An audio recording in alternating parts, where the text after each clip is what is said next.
আমি আল্লাহর কাছে কই যে আল্লাহ বিএনপি যেন 500 বছরের ক্ষমতা আসুক না। যেই জুলুমরা বিএনপি ক্ষমতা না আসার আগে যেই কাহিনীটা করছে ওইখানে আইসে বিএনপির পোলাপান আইসে ভাঙচুর লুটপাট বিএনপির মাদ্রাসা রোডের বিএনপির হানিফের ভাই আমিরের আবার লতিফ মেম্বারের পোলা, তারপরে গুলিপ সুমন। এরপর আমি সবাই আসার পর আমি সেনাবাহিনীর জানাইলাম যে বিএনপির পোলাপানে আমার মালামাল ভাঙচুর করে নিচে তো নিচে হালাই দিছে, আর যেটি আছে 8-9 লাখ টাকার মতো মাল এটি আমার লয়ে যেতেছে। পরে সেনাবাহিনী করতেছে আপনি মালামাল তো বেশি, আপনি আপাতত রাখেন, পরে আপনি পদত্যাগ করতে। সেদিনকারও আমি 2 লাখ টাকার মতো মালামাল দোকান উপরে রাখছি। আমার দোকানটা হলো সিলভারের কুকারিসের আইটেম, বড় মেলা আইটেম, মানে আমার দোকানটা অনেক দূর দূরান্ত থেকে মাল আমার এখান থেকে নিতে আসে, কারণ আমার আইটেমগুলো অনেক কম দামে সবাই নিয়ে যাইতে পারে, নিতে পারে। বড় ওরা নয় বিএনপির পোলাপানি নিজেকে দুর্যোগে ছাত্রকে ব্যবহার করে মালামালটি ভাঙ্গা চুরা বাসায় পাঠাই দিচ্ছে। তার মালামালটি এখনো আমার বাসায় যদি ভাঙছে এটি আমার কাছে ভিডিও আছে। তারা আমার মাথার উপর দুটো ব্যানার ছিল, এতদিন বলছে এতদিন আমার সাথে লাগতে পারে নাই, এতদিন আমি খুব পাওয়ার দিতাম, ক্ষমতা দিতাম, এই কথা বললে আমার সাথেই করতাম। বলতাম ভাই আমি কি ক্ষমতা দিতাম, কি পাওয়া যায়, তোমার মাথার উপরে ব্যানার কেন আওয়ামী লীগ? আমি বলছি এটা আওয়ামী লীগের ব্যানার, আমার কি, যেই সরকার ক্ষমতা আছে তাদের ব্যানার তো থাকবে।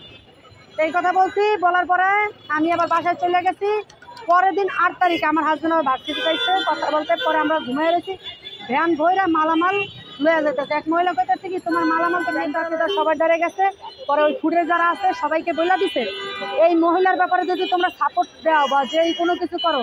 এরা বলছে যদিও তো দুটো লেটা বাচ্চা আছে, এই ব্যবসাটা করে চলে, আর আমি এই ব্যবসাটা 10 বছর করি, আমার বিয়ে হয়েছে 4 বছর। আমার এই যে 2টা বাচ্চা আছে লেদা লেদা, এই বাচ্চা দুটো পেড়ে ধরে আমি কত কষ্ট করে দোকান করছি, অনেক কষ্ট করছি। আবার আমার হাজবেন্ড লেখাপড়া করে, এই সংসারটাও আমি চালাই। আমার হাজবেন্ড লেখাপড়া করে, আবার পোলাপান পড়াইলে পড়াই, আবার যদি সময় পায় অল্প সময় আমার দেয়, না পাইলে নাই, এর কাজই ব্যয় করে। তারপরে আপনার ইয়া করতে পরে আমি সার্জিলাম ভাইকে অনেক জায়গায় খুঁজছি যে তারা তো অনেক মানুষের হেল্প করে, আমাকে যদি একটু হেল্প করতে। আর আমি ব্যবসা আর মার্কেট ছাড়া আমি জগতে কিছুই চিনি না, কোনো জায়গায় চিনি না। তাহারা আমাকে হুমকি দেয়, যদি কোনো জায়গায় যাই, কোনো জায়গায় মিডিয়ার কাছে যাই বা কোনো কথা বলি, তাদের বিরুদ্ধে মামলা করি, তা আমাদেরকে রাস্তায় নামতে দেবে, অনেক খরচ আছে। ওইখানে আবার ভাইয়া এত বড় গাছ লাগাই দিচ্ছে, যদি আমরা আবার যেন ওখানে বসতে না পারি। তখন অনেক কান্দা করি করছি, ভাই আমার বাচ্চা দুটার দিকে আপনারা কি করেন, তা কোনোভাবেই আর করতেছে না।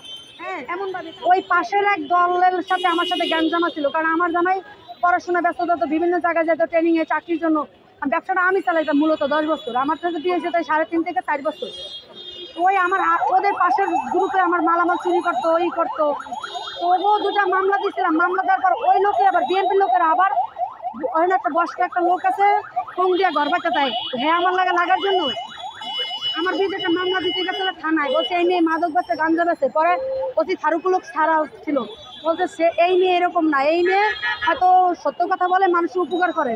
পরে আজিজুলের দ্বারা গেছে, তখন আজিজুল চেয়ারম্যান ছিল, কমিশনার। বলছে এর কাছে আবার লেথিকে উদ্ভিদ কয়েছে এই মেয়ে এরকম না। বিভিন্ন জায়গায় নেতা ফেতার দ্বারা গেছে, ওরা খুব প্রতাপশালী লোক লয়ে গেছে, কোনো জায়গায় বিচার পায় নাই। পরে মামলা করতে গেছে আমার বিরুদ্ধে। পরে এইখানে দিচ্ছে পিপিআর অফিসে দেখলো কি যদি আমার হাজবেন্ড দেশের বাইরে একটা ট্রেনিংয়ে গেছে, এখানে এমবুল না, যেহেতু আমার হাজবেন্ডের দিয়ে আর আমার দিয়ে বলছে ঘর করা দিচ্ছি। তখন পিপিআর তদন্ত করছে, তদন্ত করে পিপিআর দেখছে ঘটনা মিথ্যা, মামলা খারিজ করে দিচ্ছি। এই বিএনপির লোকে এই সুযোগ পাইছে, এই পুরনো শত্রু ধরে বিএনপির লোক এটা করছে। বিএনপির লোকে পারে না আমার উড়াই দিতে, কিন্তু ওরা জানে আমরা বিএনপি করি, এবং বিএনপির লোকে বিভিন্ন জায়গায় বিপদে পড়ছে, আমি কিন্তু ওদেরকে হেল্প করি। আমিরের ভাই বিভিন্ন জায়গায়, আমিরের মায় খাইতে পারে না, 100 টাকা লয় বাজার লইতে, আমি এই রোডে কিনে দিতাম। তুমি আমার লাগে এরকম করো, খালা আপনার একটা মেয়ে থাকলে এটা করতো না। আমি ওইখানে আমি কিস্তিতে টাকা আনি ব্যবসা করি, তারপরে কেউ যদি খাইতে না পারে আমি 1 বস্তা চাল কিনে দিই, কেউ যদি চলতে না পারে আমি 20,000 টাকা ধার দিই, 1 লাখ টাকা কিস্তিতে আমার নামে। আমি যথেষ্ট হেল্প করি মানুষের, কেউ পুলিশে ধরে নিলে আমি এদেরকে হেল্প করি।